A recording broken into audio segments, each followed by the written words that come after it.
Hi guys, this is Miguel Login. Well, yeah, hope you enjoyed that course into making a nice cool flyer for Jack in using Microsoft Word. So just to recap what we did cover, we loaded a template in Microsoft Word and made adjustments to the text on that template. So changing colors, adjusting our font face, resizing, and yeah, just adjusting various options for our text box. So putting in a border and just being creative with it. We also showed you options for adjusting our image, so bringing the image into Microsoft Word and as well as from your computer, making changes to those images. So we did our formatting text, our wrap text, resizing, changing our border options, just other design and artistic effects that are nice for our document.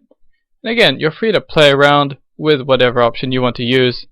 Be creative about it. Its great thing is it's a very fun project.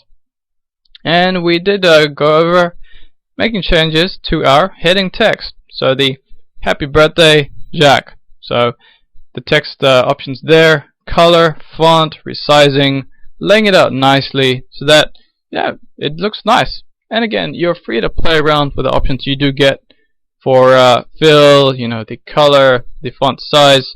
You can try out one, change it later, try it again, and then it's completely up to you. And then finally, we went into saving our document. So again, so that you can save it for future use and just open up later whenever you'd like.